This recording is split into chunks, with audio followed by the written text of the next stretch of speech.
السلام علیکم محترم ناظرین و سامعین، آج ہم جس موضوع کے بارے میں آپ سے گفتگو کرنا چاہتے ہیں وہ ایک ایسا موضوع ہے جس پر ہر لحاظ سے غور کرنا بڑا ضروری ہے، وہ ہے کیریئر کونسلنگ۔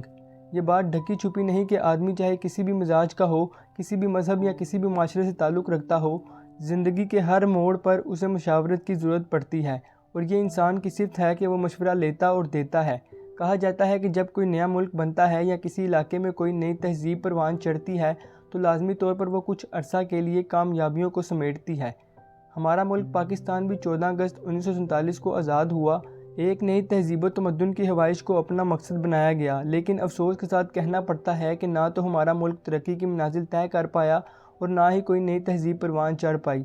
اس کی کئی وجوہات ہو سکتی ہیں، لیکن ہمارے خیال میں جو سب سے بڑی وجہ ہے کہ ہم اپنی نوجوان نسل کی بہتر طور پر کونسلنگ ہی نہیں کر پائے، ان کو مقصد حیات ہی نہیں دے سکے، لہٰذا نہ تو ہم اچھے شہری پیدا کر سکے اور نہ ہی اچھے لیڈر پیدا کر سکے۔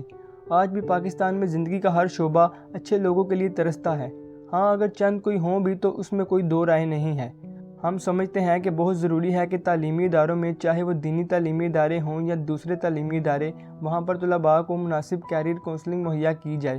طلباء کے ذہنی معیار کو مد نظر رکھتے ہوئے ان کے لیے تعلیمی شعبہ جات کا انتخاب کیا جائے۔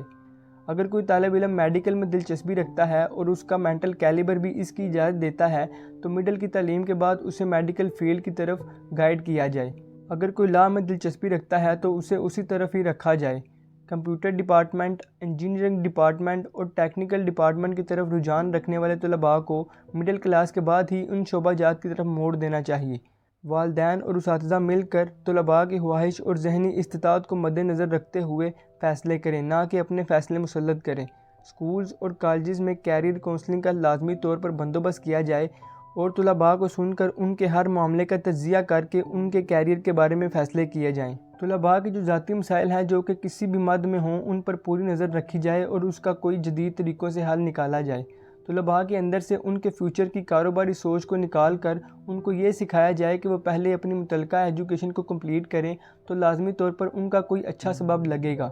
کونسلنگ کے ذریعے طلباء میں موجود فطری خوبیوں کو لے کر ان کی حوصلہ افزائی کی جائے، طلباء کے ذہن میں مختلف معاملات کے بارے میں پیدا ہونے والے مختلف منفی خیالات کی وجوہات کو معلوم کر کے بذریعہ کونسلنگ ان کو ختم کیا جائے یا حل کیا جائے۔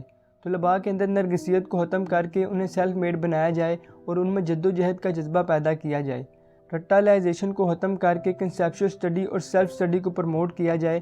طلباء کی کونسلنگ کی جائے کہ وہ خود سے سرچ کریں، کیونکہ آج کل گوگل، انٹرنیٹ، یوٹیوب اور مختلف ذرائع موجود ہیں۔ طلباء میں کونسلنگ کے ذریعے یہ شعور پیدا کیا جائے کہ نشہ، لڑائی جھگڑے والی گروپنگ، مذہبی یا سیاسی شدت پسندی اور جنسی بے راہ روی کسی بھی لحاظ سے آنے والے وقت کے لیے اچھی نہیں بلکہ تباہ کن ہے۔ والدین اور اساتذہ کو چاہیے کہ مصنوعی تعظیم اور ادب کا لبادہ اتار کر طلباء کو قربت کا موقع دیں اور ان کے اندرونی بیرونی جذبات کو دیکھتے اور سمجھتے ہوئے ان کی کونسلنگ کریں۔ حکومتی طور پر ایسا نظام تعلیم متعارف کروایا جائے جس میں مرکزی حیثیت طالب علم کی ہو، یعنی ایسے فیصلے کیے جائیں جن میں طلباء کے لیے آسانیاں ہوں نہ کہ مشکلات۔ یاد رکھا جائے اگر ہم اپنی نوجوان نسل کی مناسب کونسلنگ نہ کر پائے تو آنے والا وقت بہت سخت اور قابل تکلیف ہوگا۔ بظاہر یہ آڈیو ویڈیو ایک خشک موضوع رکھتی ہے، لیکن حقیقت میں ہمارے معاشرے کی بنیادی ضرورت ہے۔ ملیں گے آپ سے اگلی ویڈیو میں اس طرح کے مزید پیغامات کے ساتھ۔ السلام علیکم۔